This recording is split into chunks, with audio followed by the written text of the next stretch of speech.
So good evening, all of you. I am Deepak Pacha. I am the convener of Young Scholars Meet Subcommittee. May I warmly welcome all of you to this online gathering, which is taking place in anticipation of Library Congress, which is scheduled to be held in Kannur from the 1st to 3rd of January. It is a joint venture of a number of public institutions and organizations, including District Library Council, Kannur University, and the People's Mission for Social Development. The Library Congress is envisioned as a platform for collective learning from the global and local experiences of libraries. So you can gather all the informations about this platform from the website www.peoplesmission.in.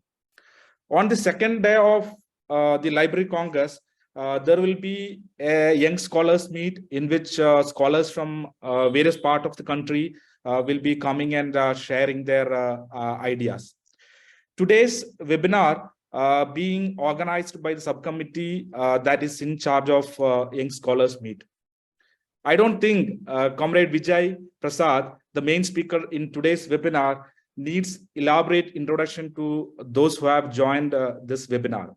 He was a journalist in Delhi, a university professor in USA and Lebanon, and a historian of the liberation struggles of the oppressed people in all parts of the modern world. A courageous anti-imperialist and a revolutionary Marxist thinker, he is currently the executive director of Tricontinental Institute of Social Research, which has institutes in Argentina, Brazil, South Africa, and India. He is also the managing editor of Leftward Books, Delhi. Vijay Prasad has authored and edited numerous books: The Darker Nations, A People's History of the Third World; Poorer Nations, A Possible History of Global South; No Free Left, The Future of Indian Communism; Washington Bullets, etc. are few of them. In the context of today's webinar topic, I would like to specially mention one of the book edited by Vijay, that is The East Was Red.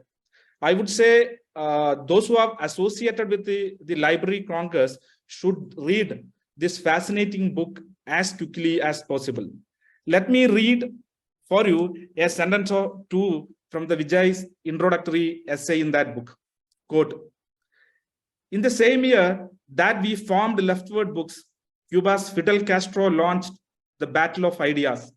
The imperialist bloc, Castro argued, might have discovered smart weapons, but we discovered something more powerful, namely the idea that humans think and feel." Unquote. I think the whole concept of the Library Congress is the question of equipping people with the ideas in the battles of human emancipation. Dear Vijay Prasad, we are extremely proud of your valiant contribution in the global battle of ideas. Let me extend a hearty welcome to you to this online gathering. Welcome, Vijay. Today's webinar is being chaired by Dr. V. Bichukumar. He is an associate professor at the Center of Political Studies at JNU. Before joining JNU in 2016, he worked at Northeastern Hill University, Shillong, and at Mizoram University. His areas of interest are comparative politics, democratization, political economy of development, and society and politics in Northeast India. More interestingly, in the context of today's webinar, in addition to a degree in the political science, he also holds bachelor degree in library and information science from University of Kerala. And I'm told by my friend Nitish that he also worked as a librarian at the early stage of his career. I welcome Dr. Vijayakumar with lots of love on behalf of the organizing committee. I also welcome Honorable MP and my friend Dr. V. Shivadasan, who is the chairperson of the Indian Library Congress Organizing Committee. I hope he will be joining the session soon. I also welcome Nitish, who is the chairman of the Young Scholars Subcommittee, and Rahul, who is the coordinator of the subcommittee. Once again, I welcome you all to the session, and I invite Dr. Bijukumar to take this session forward. Thank you all.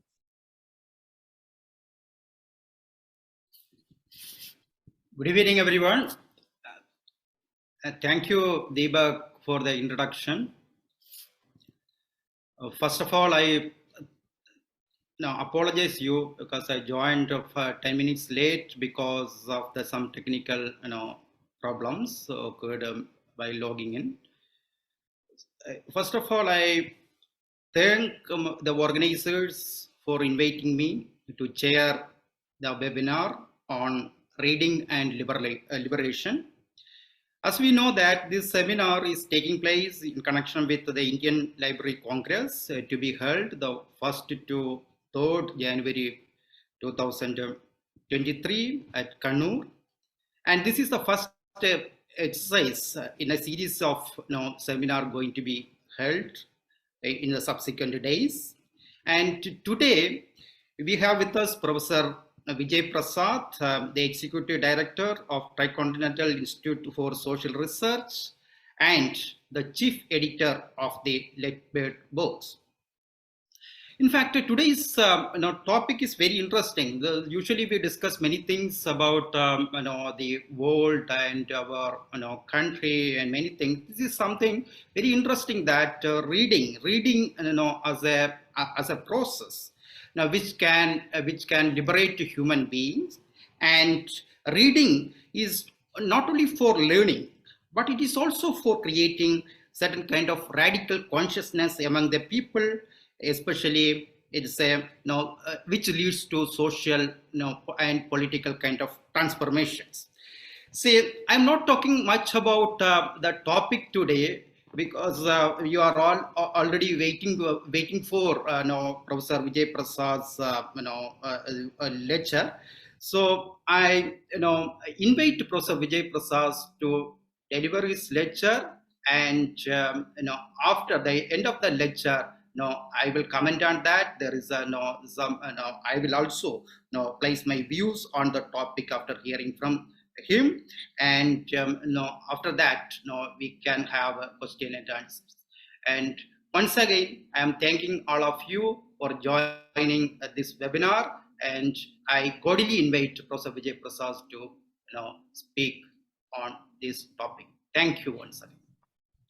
Well, Professor Biju Kumar, thanks a lot for that, and thanks very much for inviting me to talk in this series of conversations that lead up to the Indian Library Congress. It's going to be a very important process, and I'm sure that a lot will be learned. Well, I'm actually speaking to you from from further east of where you are. It's quite late at night here in China, and it's an interesting period that China is going through, because, as you know, this is a new era in a way, where the Chinese government under Xi Jinping is attempting to move a Marxist agenda, and in fact, for the last several years, has set up these institutes of Marxism. You know, about 4 years ago, I visited an institute of Marxism in Fudan University in Shanghai, and one of the professors there said to me, "We have some difficulty." And I said, "What could be the difficulty? After all, you know, China is a country which had a revolution in 1949, and I understand it's odd that you didn't have universities or institutes of Marxism in the 1950s. These were set up just about 5 or 6 years ago." He said, "No, you don't understand. We have a serious problem because our intelligentsia over the last 40 years has been greatly influenced by US thought, and we have a difficulty finding people to teach Marxism." And I thought, that's a wake-up call. We are in the thick of the battle of ideas, not only in India, which needs an inoculation, a vaccine program in thought, but also, China, which has been where they've seen a depletion of serious thinking about the problems of our time. So it's great to be with you from here, where one would imagine things would be in better shape, but don't fantasize about the world. Reality is sometimes more surprising. Okay, I'm going to just go over 5 sections, make some general remarks. Let's see where we go. This is a topic dear to me because I, often talk to Nitish and others, let's take the Student Federation of India. Slogan is study and struggle. I'm very much for struggle, but don't forget to study. Also important. And part of study, of course, is to read, to challenge yourself, to find your way in a very confusing world. Very confusing world. That brings us to the first point. We are, in fact, of course, as you know, in a period or in a world of great inequalities, unbelievable inequalities. I just looked at the International Labour Organization report, just came out this week on global wage rates, suggests that we are at the worst point of global wages in a century. Global wages are down dramatically around the world. And this, of course, at the same time as you know, the reach of billionaires into social wealth has increased. Billionaires have put their claws into social wealth and taken more and more of the share of social wealth as wages are stagnating. Great inequalities, but also, and here's something we need to talk about much more, also great disorientation. People are not sure what's going on. Lives have become precarious, alienation has increased, beliefs in various irrational ideas is growing rapidly, not because I blame people for picking up irrational ideas. That's not the kind of person I am. You don't blame people for that. Alienation appears because there is disorientation in the world, and there's no really a good theory out there that's able to grip people, to bring them to more rational interpretations of what's going on. After all, one of the reasons for the growth of the far right isn't just that the far right has got money and they can drive a politics of their ideas. No, it's because the social fabric in our world has greatly deteriorated, greatly deteriorated. People are commuting long hours to work, working long hours, not sure about their contracts, don't have basic protections, social protections, scared of being evicted from their homes, don't have good health insurance, all of that in much of the world. That social condition produces disorientation, makes people very angry. Difficult to cultivate a politics of love in a world like that. It's much easier to have a politics of hatred. People are alienated from each other, creates forms of hatred. Well, that's how I very quickly see the social situation in large parts of the world. Secondly, we also see that the democratization of life, the general process of democratization has had to take a U-turn. Processes of democratization don't happen in a linear way. We had great social struggles in the 19th century, anti-colonial movement, socialist movement, and so on. These movements drove an agenda for the democratization of the world, okay? To be democratic is not something that is intuitive, is normal, is natural to people. We have to fight for democracy. After all, old social classes are quite rigid. Look at the caste system, the rigidity of caste, the hideousness of it, wretched. You see, because there's been a U-turn in the process of democratization, we're seeing elections essentially become less and less meaningful. Abstention rates increase. People just don't have the time and energy to be involved in democratic institutions. Technocratism, the belief that you can just let the experts take care of things. You don't have to be involved.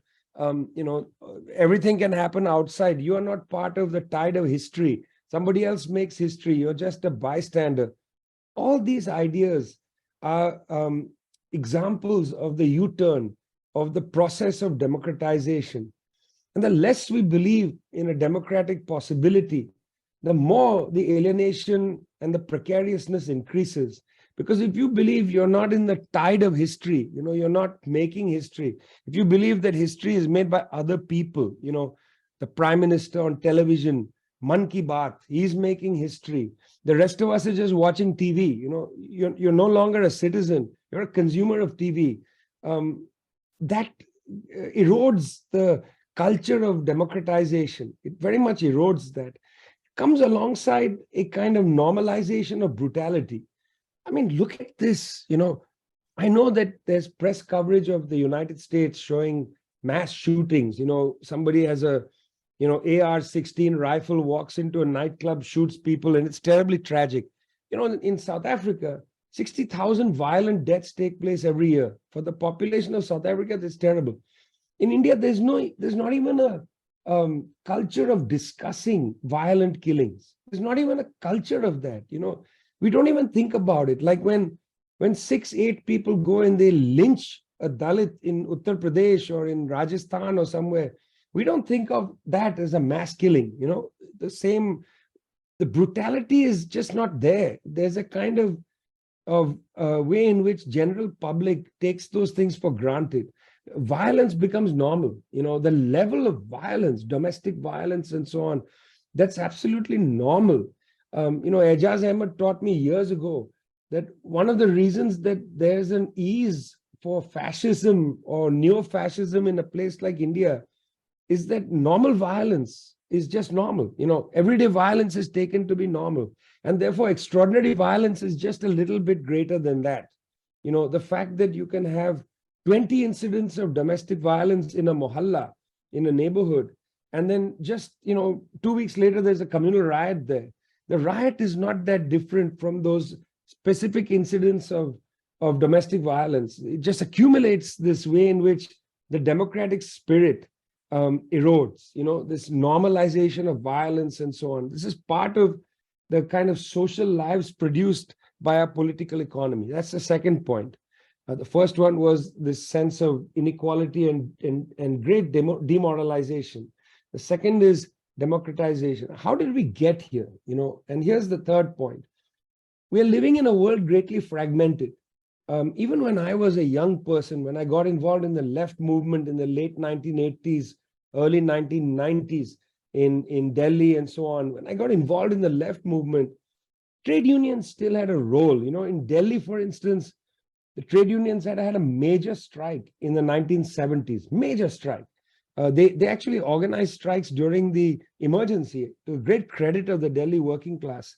1982, there was a major strike in Bombay, the textile workers' strike. There were railway strikes, the rail strike of 74 and so on. Within living memory, we had major labor movements and so on. This is not something unusual. I mean, after all, it's not been more than a year that the farmers did the large manifestation, the outskirts of Delhi and other places. There are constant struggles all over India, constant struggles. Now, it's really interesting. And I used to discuss this with my colleagues at the Hindu. Very interesting that the newspapers like the Hindu barely reported strikes, barely reported, treated as if they don't exist. Well, that's the first problem. The media, if you read the newspapers and so on, media has basically disappeared the voices of the working class and the peasantry and so on, disappeared them, which is why when the farmer struggle began, lots of middle-class people were bewildered. They were not prepared for the struggle. They didn't know what was going on. Very rarely do you get somebody, educated person, who's aware of the farmer's suicide issue. 350,000 farmers committed suicide. There's a kind of enforced ignorance on a population because the media just checks out. Now look, Adani has basically taken control of NDTV. Ravish Kumar has resigned and so on. NDTV was one of the last bastions of a half-decent media house. I'm not saying that because I used to work there when I was young, but that's the case. Ravish Kumar's show itself in the Hindi channel was very good. Ravish would quite honestly talk about not only the news, but the sociological developments, the kind of erosion of just what I was talking about, democracy, the democratic spirit. He was quite good. He was like a philosopher on television. He's quite good on many of these issues. Well, the media has truly eroded its sense of being a public institution. So that's the first thing. Linked to that is the academy. And, Professor Vijay Kumar can say more about this. I don't want to say much. I haven't been a professor a very long time now. But there was an erosion even in the academy globally of, in a sense, let's call it the teaching of outrage and concern. When I went to higher education, it was a high point of postmodernism, an attack on Marxism. In fact, we were told we were in a post-Marxist condition. I found this exhausting. People were being taught theoretical ways of looking at the world that seemed very detached from the real news of the world, the real issues, the kind of erosions that were taking place of humanity, of democracy, and so on. We were not being trained. And I don't know, others might have a different experience, but I found myself not being trained to deal with the world as it is and to try to think about how we can make another world. The theory had eroded, confidence in explaining the world had eroded. Professors seemed, even when I was younger, much more interested in their own careers than in building a kind of new consensus on how to understand the world. There was already a kind of fear factor that had entered. This is long before you saw the current attack on the universities and so on. There was a kind of own goal, there was an own goal by the academic world, which basically junked Marxism and adopted other kinds of disorienting theory in its place. We used to always say that post-Marxism is nothing but pre-Marxism. It's the return of idealism. And not even that. I wish it were idealism. It's a return of technocracy in some ways. People sometimes say, oh, I'm a Marxist. Well, what do you do? Well, I do these minute studies of some sort of thing which is quite removed from the actual problems of the world. Young people today need to have a kind of theoretical guidance, how to enter a discussion and debate. What are the key concepts to think about the problems of our time now, right now, the pressing problems of our time? Seems to me the academic world was the second great defeat. One was the media, then the academic world. Linked then to the third, which is the world of publishing. And I don't just mean publishing books, but also magazines and so on. Let's not be naive, okay? Publishing as an industry operates in a capitalist framework in most of the world, and it produces books and so on as commodities. You produce books to sell, and well, therefore, if you're going to produce books to sell, you're not that worried about what you're selling. I remember once the owner of the Times of India told a journalist that, look, you don't understand. The Times of India is not a newspaper. The Times of India is an advertisement delivery mechanism. You see, that's what Vinit said. He told a journalist that, never took that quote back. They don't make the Times of India. He was saying, this is the owner of the paper, okay? Owner was saying, we don't make the Times of India every day to get you the news. We make the Times of India to sell you ads. Now, I think he was being also a little blunt. Of course, they want to move an agenda on the editorial page and so on. They want to shape ideas, the conversations, discussion, and whatnot. But he was also saying something quite correct, that the news or publishing in general is part of the capitalist system. It's there to produce commodities. If you walk into Mayday bookstore in Delhi, where our Leftward Books office is, there's a big sign which we put there. It says, we don't make commodities, we make communities of readers. That's what our sign says. It's a bit idealistic, but so be it. People always complain, Leftward Books, your books are so expensive. And I always tell them back, they are cheaper than capitalist publishers, one. Secondly, go yell at the government to reduce the price of paper. We don't make books out of the air. Books don't grow on trees. Well, in one way they do. The paper comes from trees, but they don't grow on trees. We have to produce them as commodities to sell them. But we don't make our books thinking about the market. We try our best. We struggle not to commodify knowledge and thought. We want to bring you, for instance, ideas that are ideas of our times, that are pressing ideas, that reveal something about the world in which you live, and give you the clarity and confidence to try to change things in the world. Well, let me tell you, friends, that exact thing I just said, that's the battle of ideas. The battle of ideas is the battle against commodified capitalist knowledge that is trying to disorient you about the things that are happening in the world, deeply disorienting and alienating form of idea, preaching hate, preaching illusions about the world, entrepreneurship, Muslims are terrible, ideas like this, hate, illusions, entrepreneurship, even you can get wealthy. The prosperity gospel of Sadhguru and people like that. This kind of thinking, this is a kind of commodified capitalist knowledge. What we are trying to produce in this battle of ideas is knowledge, is a clarity about the world you live in, about the questions you want to ask.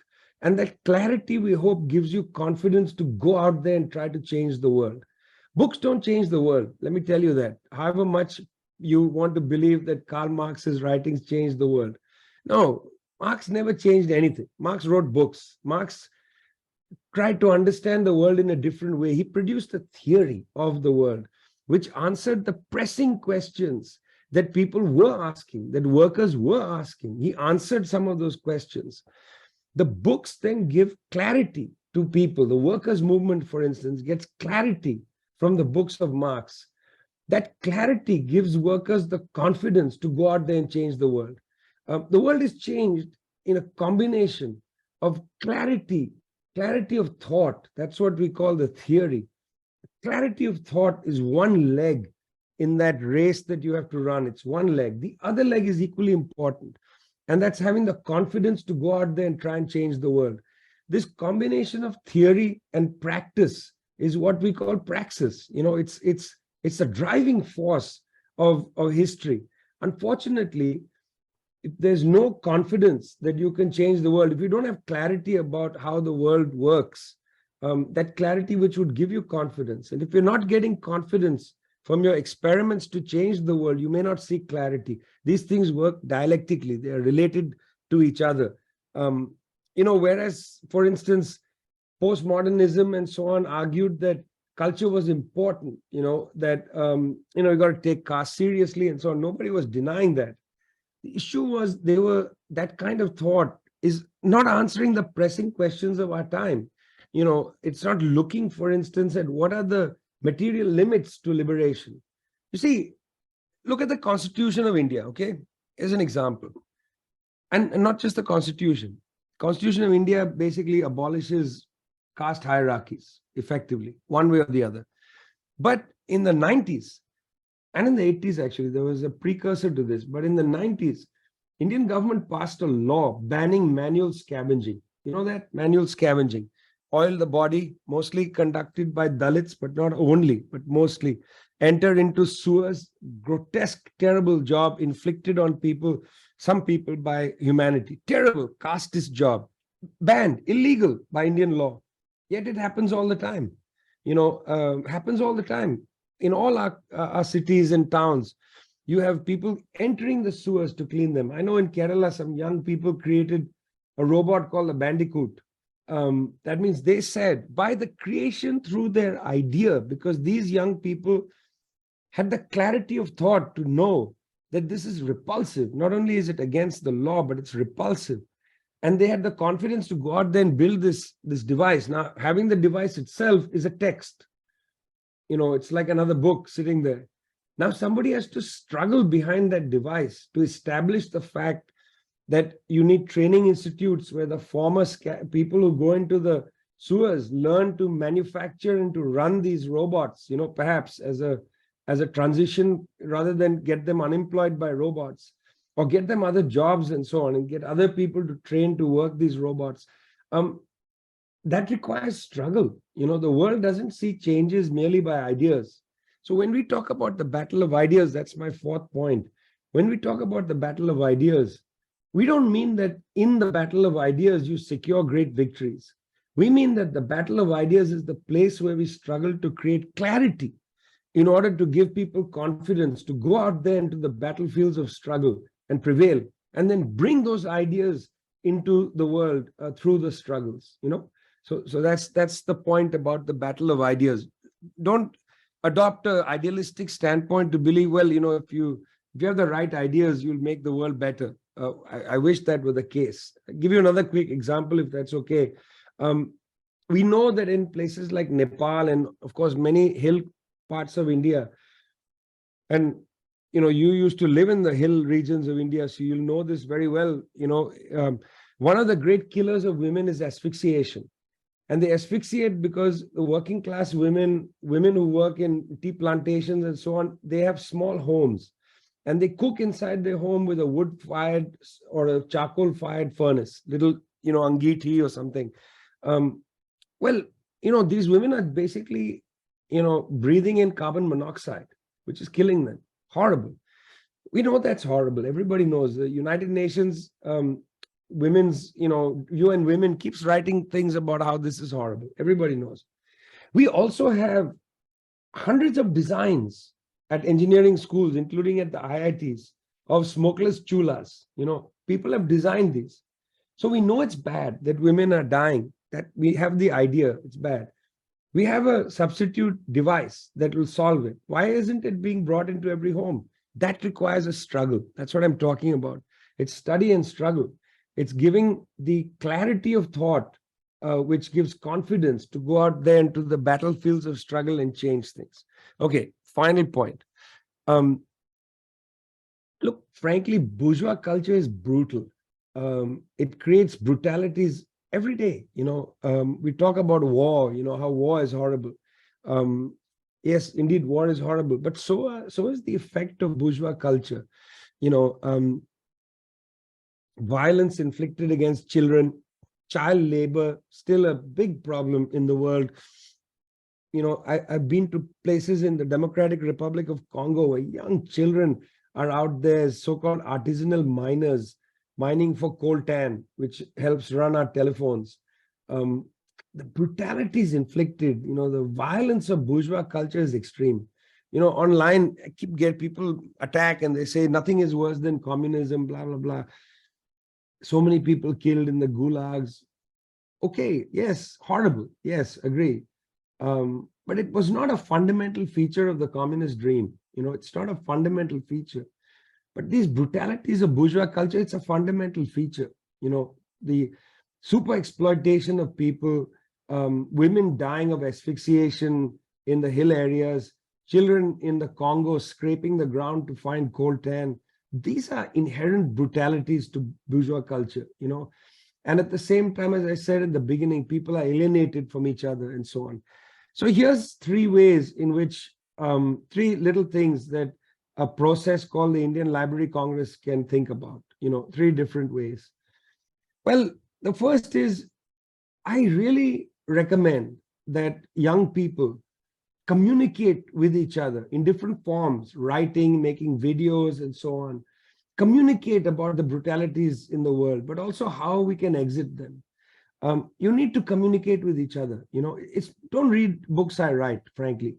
Write your own stories, whether it's on social media, or you want to write a book, or you want to write an article, send it to some website. We need you to reflect seriously about the world as it is. Every militant, every activist, every sensitive person needs to be a communicator. It's no point just communicating about the bad things in the world. This thing happened, that thing happened. You have to look at the world and have the confidence to say how you'll change it. Let that confidence become infectious. You got to write clearly. I always teach in my socialist writing classes, you got to create a style of clarity. Be clear. You can write about complicated things in a clear way. First is style. Second is size. Don't write long dissertation. Write that to get your degree. But communicate with people. As I say, go make a little video. Talk about something with clarity and confidence and let other people get that. Experience your clarity. Let them feel the infectiousness of communication. So that's the second thing. And third one is the stance. Within this idea of become a writer, stance is important. Stand for something. They used to always say when we were young, if you don't stand for something, you'll fall for everything. Stand for something, believe in something. You may be wrong, but for God's sake, believe in it. Don't be cynical. There's a kind of strand of anarchism and cynicism in our world today. And that's a feature of this disorientation, of demoralization. Stand for something. I stand for lots of things. For instance, I want to abolish hunger. It's a big issue for me.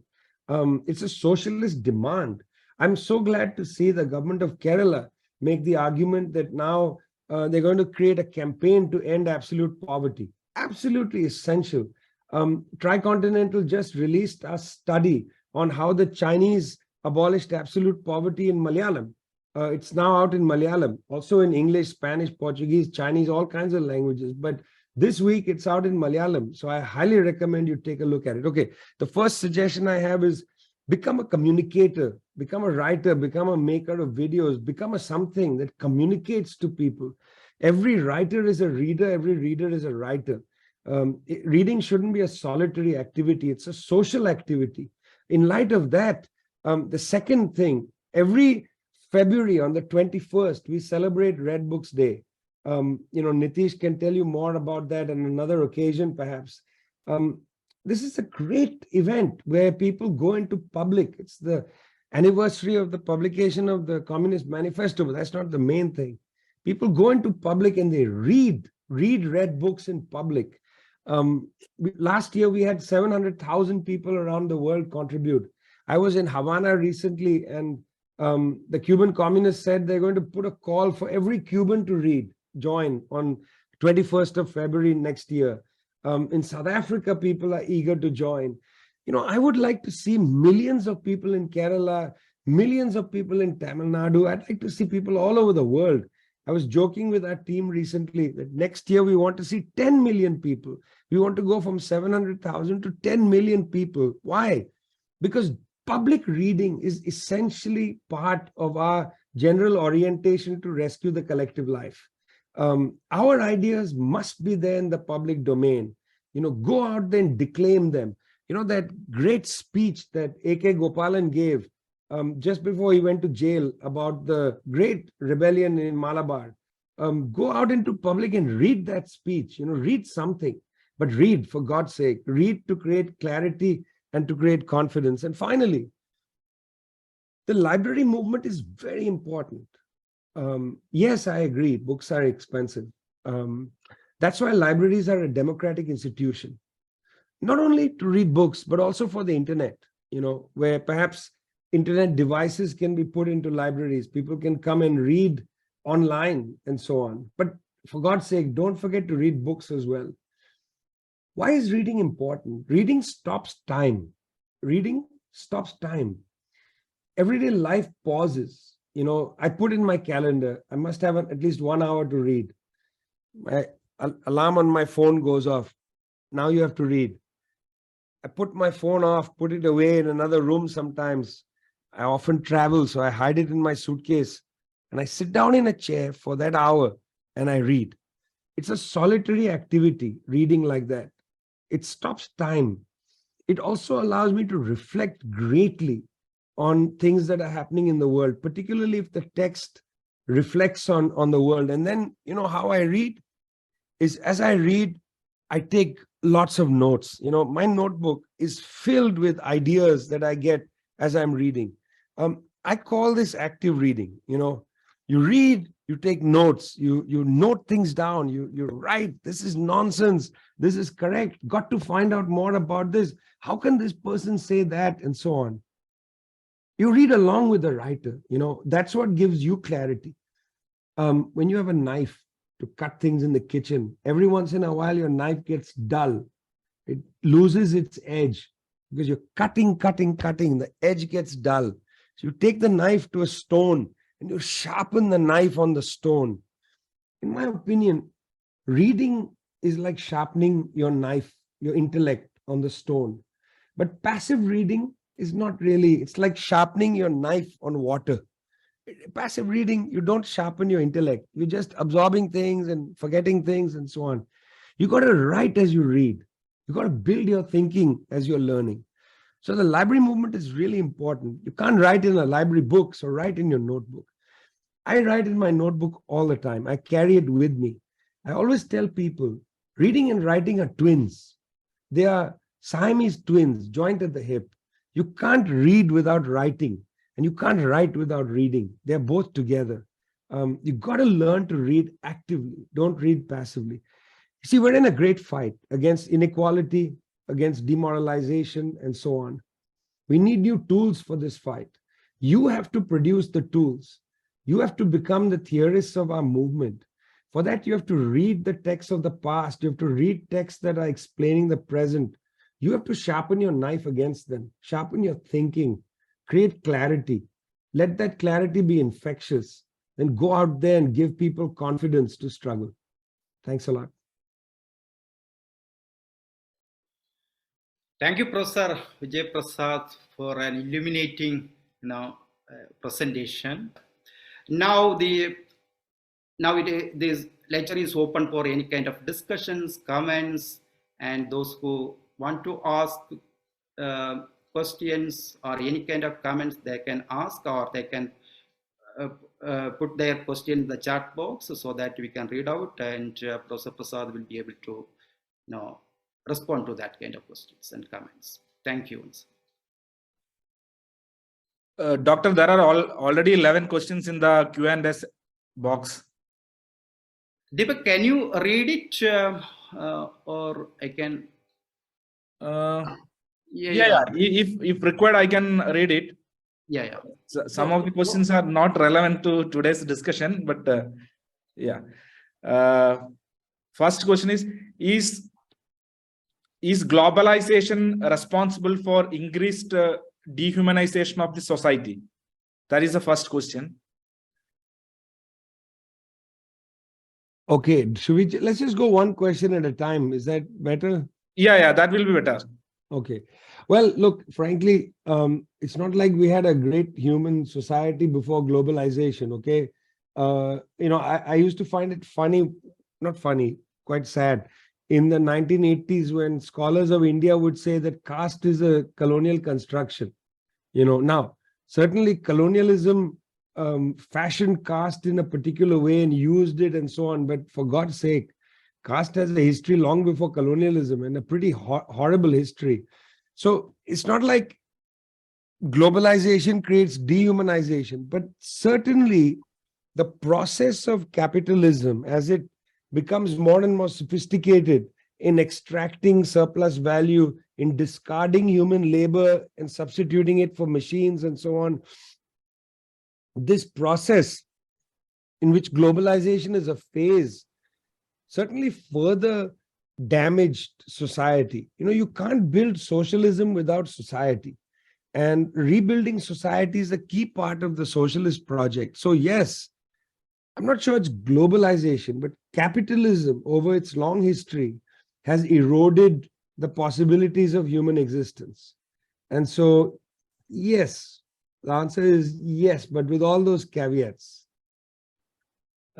Second question is, what will be the role of trade unions in the process of democratization in the current context of India? It's interesting. When I was doing my PhD research, I worked on, at that moment, I was reading up on strikes in northern India, particularly of municipal workers, sanitation workers, and so on. And, in the archives are fascinating. I highly recommend people go and look in the archives. I saw all these trade union parchis, the demand sheets from the trade unions.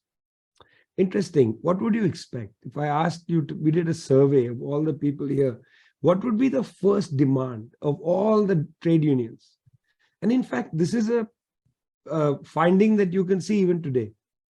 Trade union demands, first demand, I demand to be treated as a human being, or I demand respect, or something like that. Workers want respect. They don't want to be treated as slaves, as it were. They demand democratization of the workplace and so on. That's actually axiomatic with trade unions. Trade unions are not just places to get high wages, to get a better share of the surplus. Of course, that's the case. But that's only a couple of chapters of Marx's Capital. There's also a fight over the working day, over labor conditions and so on. All of that is democratizing. It was the strikes in 1973 in Durban, South Africa, that started the process that led to the end of apartheid. It was the strikes in the São Paulo region on Brazil in the 1970s and early 80s, led by Lula Ignacio de Silva, also known as Lula, the next president of Brazil. It was those strikes that led to the end of the military dictatorship. trade unions play a fundamental role in democratizing society. So the decline of trade unions in many ways has led to the authoritarianizing of society, a loss of democracy. For working class people, peasantry and so on, organized forms are very important because they don't come normally. You can work quite alienated way. And remember, during the farmers' strikes, the Kisan Andolan, what happened very quickly? Libraries were set up at all the points, of the great commune that was created. People would cook for each other and so on. They also set up libraries. People would be sitting there and reading. We had some of our Vam Prakashan leftward as a Hindi imprint called Vam Prakashan. We had our Vam Prakashan books there, and people were sitting and reading them. That democratization of workers through unions and of society through unions is very important, mustn't be underestimated. Yeah, there are two questions from Siddharth. First one is, if you are a journalist, how to make your Marxist reading to meet your profession? Second one is, the issues faced by gig workforce are new, and hence there is an editorial interest in pursuing a story on the topic. But when you pitch a labor issue story from electricity, construction, or sanitation sectors, they are looked at as unattractive or boring stories. How to beat this? Give me your answers. I don't know. I mean, look, frankly, this is exactly the problem I was raising. Sainath often says that when Bombay Fashion Week happens, there's like 200 reporters. But when the farmer commits suicide or something, there's nobody there. Fashion pages in newspapers are enormous, but pages about real pressing issues in human life not being taken. I mean, one way is to be creative in your stories, to write about great achievements of people and so on. It's very difficult. I'm not going to, give a glib answer. It's very difficult to get these stories out there. That's why I'm asking all of you to become communicators. All of you take to your various social medias and so on and tell stories that are around you. Maybe the big media doesn't carry them, and the idea of taking Marxism into the journalistic profession, good luck with that. Good luck with that. The reason I was able to write for so long for the Hindu was because I wrote about foreign stories. And also I was insane enough to go to war zones and cover the wars, like in Syria and Iraq and so on. And I'm telling you, if I had a bureau, let's say a bureau in Bangalore or something, I would have been fired by the Hindu in 5 minutes. 5 minutes. Because I would insist on sending stories in about the brutalization of life. And, for a newspaper whose last page is filled with Brahmin shlokas, they're not as radical as you think. Let me tell you that. When I started at the Hindu, there was a radical editor, N. Ram. But it's not a radical paper. It's a hugely caste hierarchical newspaper and so on. You have no idea about that. Maybe you do. I don't know. It's not easy to bring these things in. Okay, it's a struggle. It's a struggle. You got to struggle. Fight to get the stories in there. And it's gross. It's grotesque. How the media has really not put a mirror to society. I don't understand how people in a self-respecting way can call themselves journalists. You're not putting a mirror to society. You're out there bloody sahibing Mr. Modi. Nobody holds his feet to the fire, And okay, I'll tell you a story. I actually wrote about this, so it's hardly a surprise. Many years ago, in the, I guess, early 1990s, I was in Delhi, and Arun Jaitley, who was at the time, BJP high official. Later, he became a minister in Vajpayee's government, and then very up there with Mr. Modi. Arun Jaitley, who used to be the ABVP head in Delhi University, and was then working for the BJP, took me aside one day. And he said to me, Vijay, I know that I was writing then in the Pioneer, which was a right-wing newspaper edited by Chandan Mitra. but here I was, a left-wing person writing in that paper. Well, Arun Jaitley took me aside and he said, Vijay, I know that you write very sharp things about the BJP. He said, you can criticize us. That's okay. He said, that's fine. We'll allow you, as if I need his permission, by the way. But he would say, you can, but he said, if you make fun of us, be careful. If you make fun of us, be careful. That's the attitude. That's the attitude of these fellows. They're simply not interested in building a democratic society. It's gangster, thug mentality. Sahib, sahib, sahib. 1 minute of criticism, the CBI is at your door. What kind of society is that, frankly? Just asking a question, not making any political remarks. So next question is from Rajesh Narayanan. Why not leftward books, not focusing more on ebooks, which can reduce the price and get better reach? Look, Rajesh, that's a ridiculous question. Here's why. Number one, we already sell ebooks. So that's there. Just go to the website. You can buy ebooks. Secondly, I'm well aware that all of you have PDFs of our books that circulate to all your email addresses. And you're not even buying the ebook. You're just circulating our, and I don't have any problem with that. I prefer that our books get read one way or the other. Okay, so don't look me in the face and say, oh, it would be better if you had ebooks, when you just sent one of the PDFs of our books to your 20 friends. Now, look, you don't want leftward books to go out of business. We don't care if you circulate our PDFs or whatever, because I want you to read. We believe in the democratic process. People need to read things. But once in a while, if you have some cash in your hand, just go and buy a book. Maybe we'll stay in business for a little longer. You know that we are actually a business, right? That we are not subsidized by the gold from Moscow or the gold from Beijing or anything like that, that we actually have to run leftward on a commercial basis. But luckily for leftward books, the people who work there, such as Sudhanwa and myself and so on, we basically work for free. And that's because we are insane.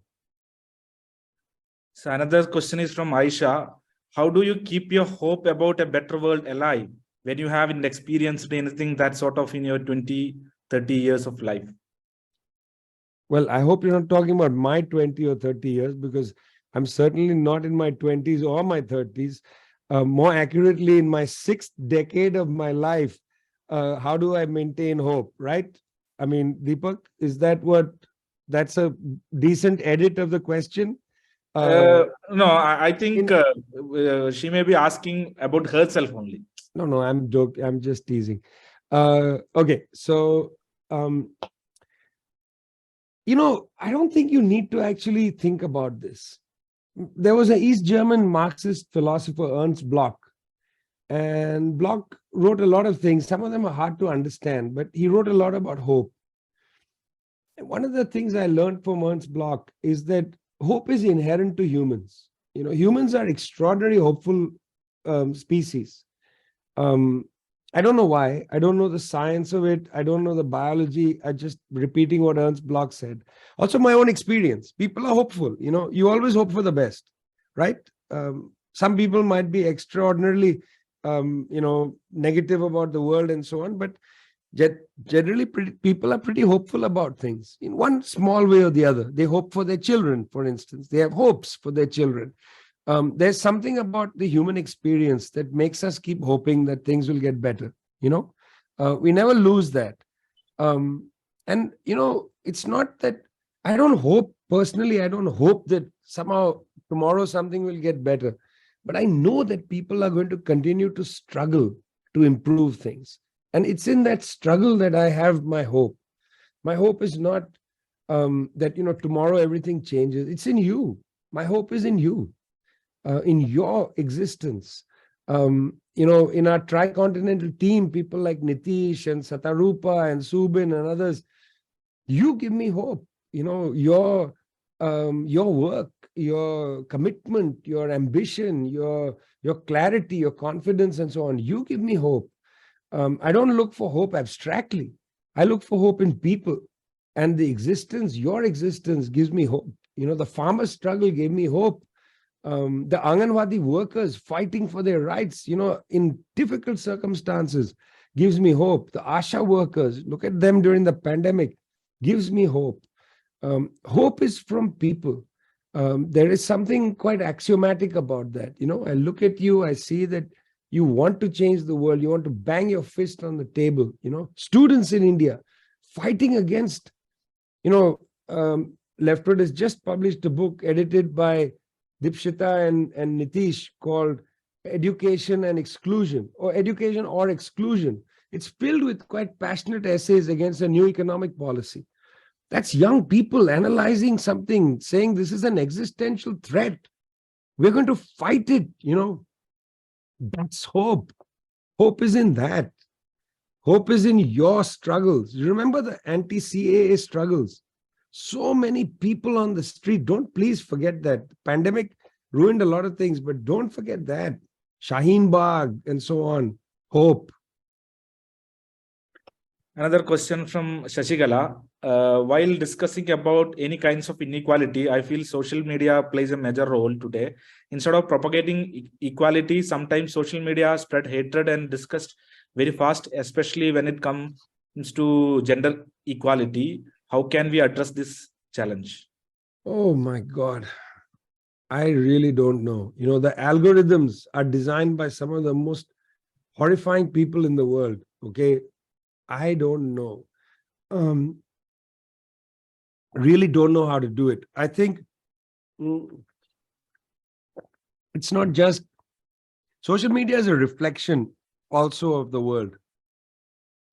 I think it would be a good idea for various student organizations and so on to much more forcefully combat patriarchy and sexist bullying. In fact, bullying, I think, in general, it would be tremendous to see the SFI and other organizations take up campaigns against bullying. It's a horrible business, online bullying. It hurts children a lot, because there's a way in which when you're online, you don't have to be accountable to anybody. You can say anything, It would be really good to raise awareness about online bullying. Around the world, online bullying has been leading to suicide of young people because they feel totally humiliated and then lose confidence in their ability to survive. You got to politicize it. In my opinion, that's the solution. We can't fight against these companies, they really mess the algorithms up. We got to politicize it, do a campaign against bullying. I'm actually begging you to do this. It'll save lives. Yeah, because of paucity of time, I'm skipping some of the questions. Last three questions. One is from Raisa. Corporate companies are exploiting the workforce in any sector. What kind of reading or literature can make people stand for their rights? Are we evolving in that area? Many years ago, I released a book in Delhi at, God, I can't remember which bookshop. It was in Connaught Place. Might have been, I've forgotten. Anyway, maybe Penguin had a bookshop. I don't know. Anyway, big corporate bookshop. You know these shops. Big corporate bookshop. I went in there. I was going to do a reading at the back of the bookshop. And I asked the man at the counter, young boy and a young girl at the counter, I said, what are you reading? I asked them. And in the way of Indian hierarchies, and nothing, sir. Nothing, sir. Nothing, sir, they said. Firstly, I hate being called sir, but anyway, they were nothing, sir, nothing, sir. Then I said to them, but you're in a bookshop, when there's no customers here, why don't you just pick up a book and read it? They said, sir, we are not allowed. So I said, wait a minute. You work in a bookshop and you're not allowed to read books. And they said, yes, sir. We have to just sit here alert for customers to come. I said, how many hours a day do you just sit here doing nothing? They said, many hours. I asked the manager because I had come to, read my book. I said to the manager, I said, why don't the workers here be allowed to read? And he said, if they do that, they'll ignore the customer. I said, but by not reading, they're ignoring the customer. Because if I come in and ask them, what's a good novel? Or if I say, do you recommend anything? They don't know anything because they're not allowed to read. Now, corporations are sites of authoritarianism. You want authoritarianism, it's a corporation. When I hire you, when I've given your taken your labor power in exchange for wages, you are mine. I set the rules. Now, trade unions can come in and negotiate rules and so on, but in this kind of day and age of great precariousness, corporations set the rules of work.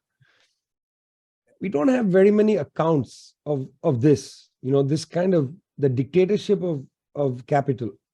I tell people to go back and read the 2 chapters in Marx's Capital, Volume 1, the chapter called The Working Day and the chapter called The Machine.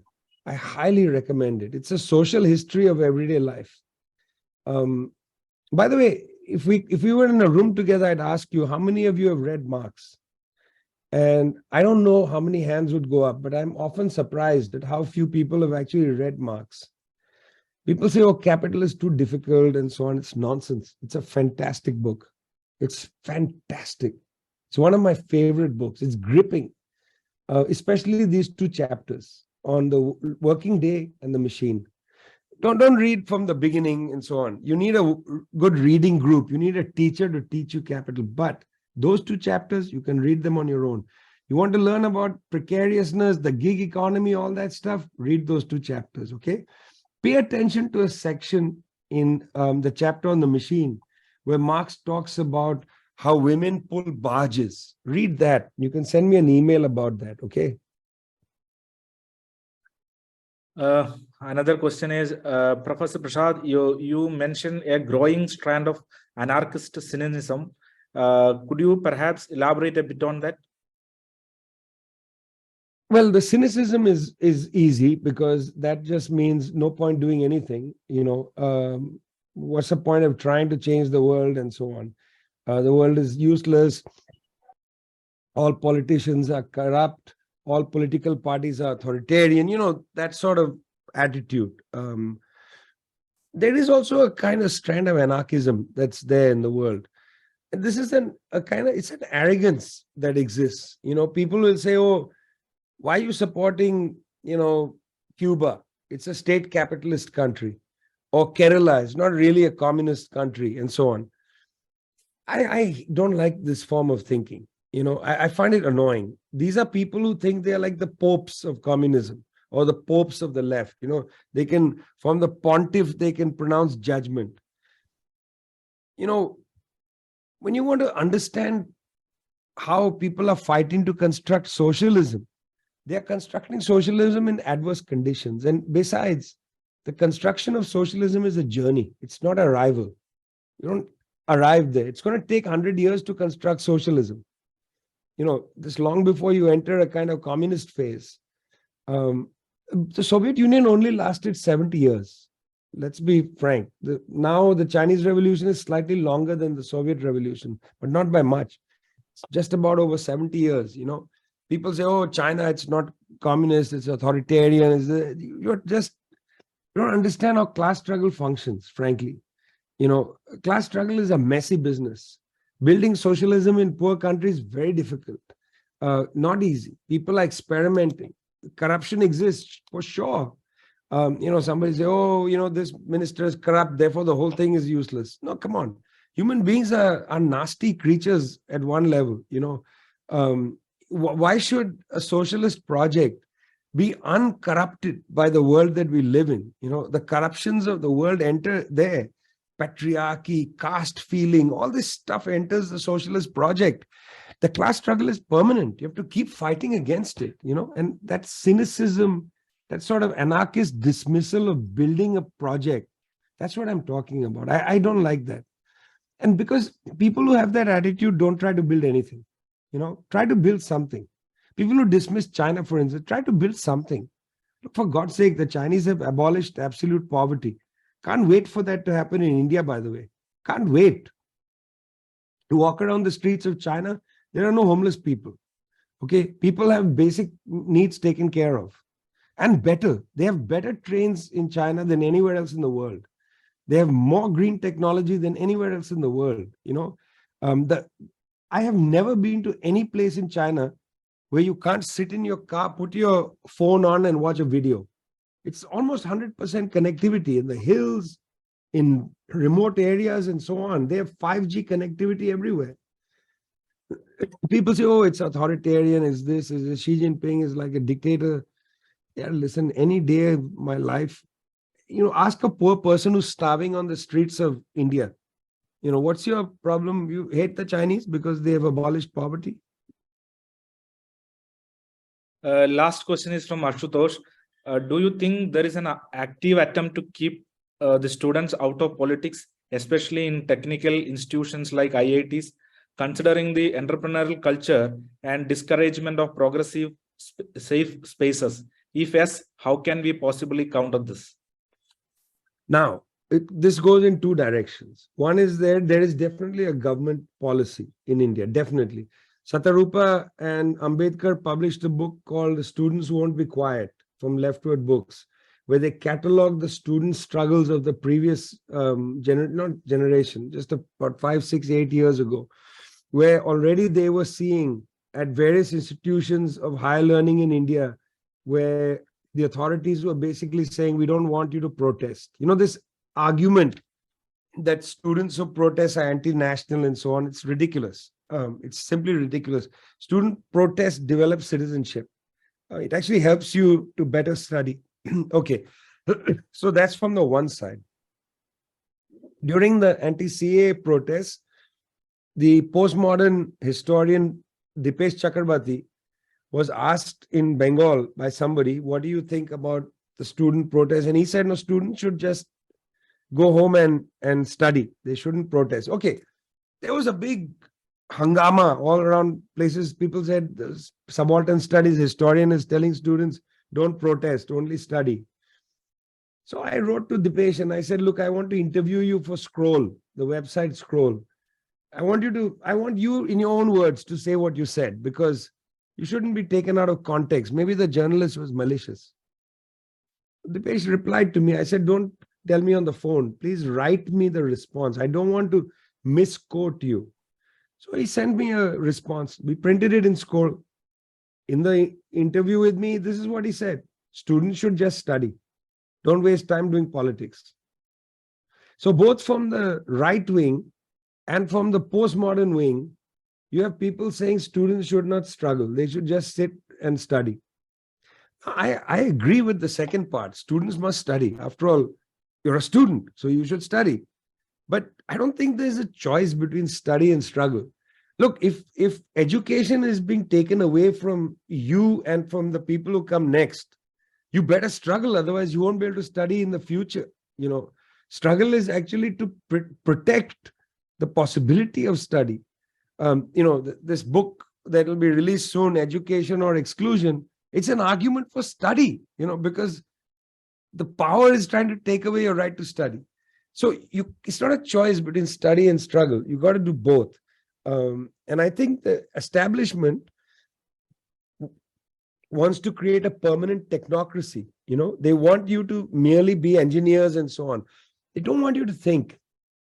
For God's sake, engineers need to think. Otherwise, you'll end up building more nuclear bombs and end up building weapon systems and so on. We don't want you to go and build bombs and weapon systems, even if they are bloody make in India weapons, okay? We want you to go and make chulas so that women are not asphyxiating in their homes. We want you to go and make the Bandicoot robot so that Dalits don't have to enter the bloody sewer and do something so inhumane in 21st century India. So even engineers and scientists need to study and struggle and learn by struggling and learn about the world. Yeah, fight that attitude, by the way. Fight that attitude. It's a very wrong attitude. And man, when I published the article from Dipesh, I wrote to him and said, you ended up saying exactly the same thing. And he said, I believe that. Well, okay. That was the last question. So, Dr. Biju. Yes, I'm here. Thank you. This is the time to wind up the sessions. I personally thank Professor Vijay Prasad for sparing his time for this kind of lecture. I also thank the participants for this webinar.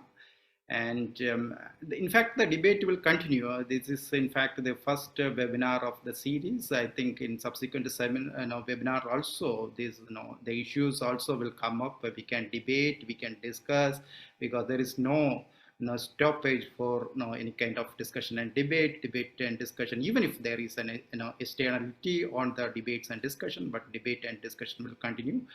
I once again thank the organization. Dr. Biju, there is Rahul for expressing vote of thanks from the organizing committee side officially. Yeah. This is my, I am, giving my vote of thanks to the organizers of the webinar for giving me the opportunity and sharing some of my views on this topic. Thank you once again. I invite Rahul for expressing the vote of thanks on behalf of the organizing committee. Thank you, Deepak. So it's been a wonderful evening listening to Vijay Prasad on this important topic which we have selected on as part of a series of webinars